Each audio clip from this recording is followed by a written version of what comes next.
Nathan didn't understand what was happening. This was nothing like the games he played with his friends at school. At just 10 years old, Nathan was a cheerful primary school student who loved playing football and reading storybooks. But most days, when he came home from school, the house was empty.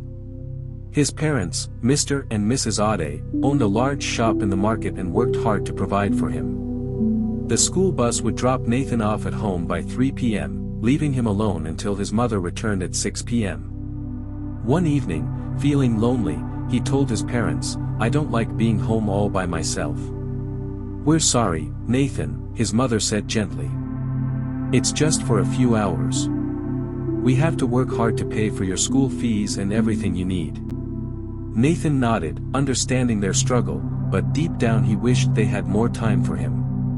One day, Mrs. Ade came up with a solution. "Nathan," she said, "Auntie Sandra next door will look after you until we get home." Auntie Sandra was their friendly neighbor, a young woman in her late 20s who lived alone. She always had a warm smile and often gave Nathan small treats. His parents trusted her completely. "Okay, Mommy," Nathan agreed. He was familiar with Auntie Sandra and felt comfortable around her. From then on, Nathan started spending his afternoons at Auntie Sandra's house. Her home was small but neat, and she always welcomed him with food and a cheerful greeting. "How was school today?" she would ask as she handed him a plate of food. At first, Nathan felt a little shy, but she made him laugh with funny stories and even let him watch cartoons. Soon, he began looking forward to his time there. One day, Auntie Sandra gave him a special gift, a brand new football. "This is for you, Nathan," she said with a smile. "You're like the little brother I never had." "Thank you, Auntie," Nathan beamed, feeling special and appreciated.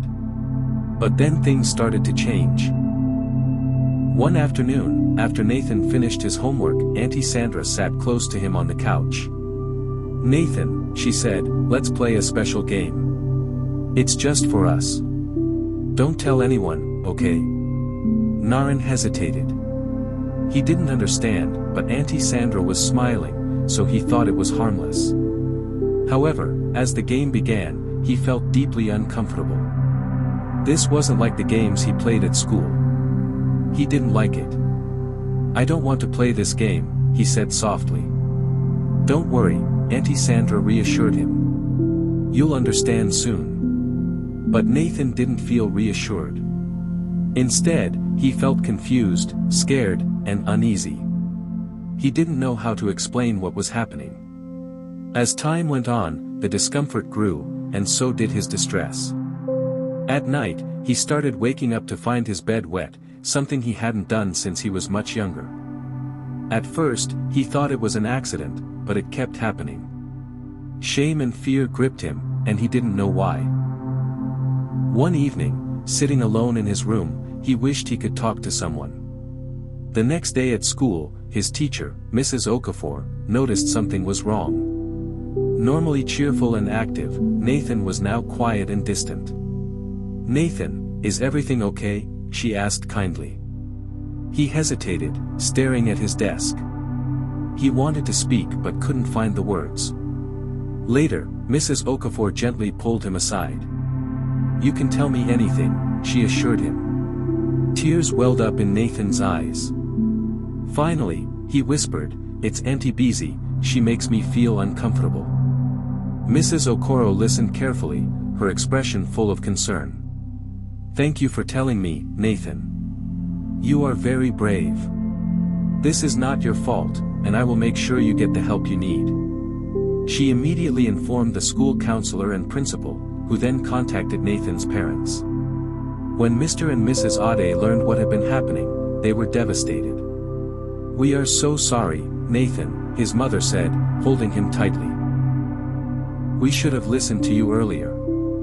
His father nodded. "From now on, we'll make sure you're safe." The family reported Auntie Sandra to the police. A kind officer spoke to Nathan, assuring him that he had done the right thing. Soon after, Auntie Beezy was arrested, and the neighborhood learned the truth hidden behind her friendly smile.